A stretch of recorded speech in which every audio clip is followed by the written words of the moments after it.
Nakumbuka usiku nilipoenda kitandani niweze kupumzika. Mchana kutwa nilikuwa bize kwenye mjengo, kazi si bize. Saa kama ya saa 4 kwenye godoro nikaanza kung'ota, akimbo nikaanza kuota. Namuona kijana mdogo mwenye pembe akanitoa na kunipeleka kwenye kiti. Natazama kwenye ukuta, sijui yanayofanyika, kumbe ameketi nyuma yangu. Usingizi umeshika, mwendo wa saa 6, niko kwenye dunia nyingine, ulimwengu wa kiroho. Nimelala lakini bado niko hai, nafsi yangu bana inaendesha ndani.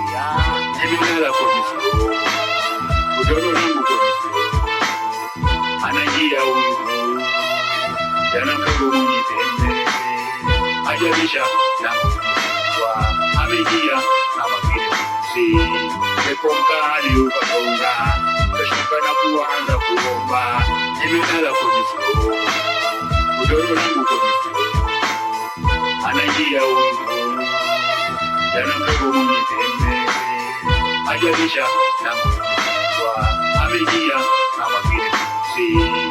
Pepo mkali ukagonga, kashuka na kuanza kuomba.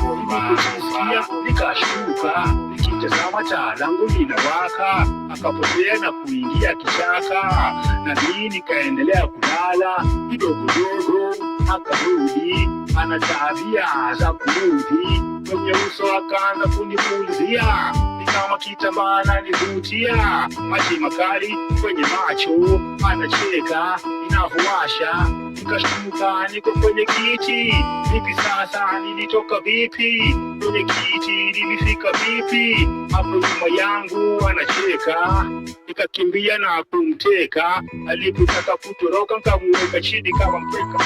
Ana meno makali kama vile nyoka, ngozi yake nyekundu kama damu, macho makubwa na meusi, na hata pia hajavaa viatu. Akashikwa na usingizi kwenye godoro, ni kama vile alikuwa amechoka. Kuangalia hivi mlango wangu uko wazi, nikafunga. Nimeshtuka, mambo haya yameanzia wapi? Hapa duniani kuna kamati wanaopepea usiku wa kiwanda.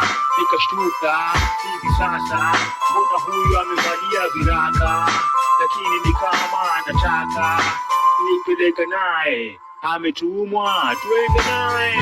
Nimelala kwenye floor, godoro langu kwenye floor, anaingia huyu jana mdogo mwenye pembe, ajarisha na kwa ameingia kama vile mzee.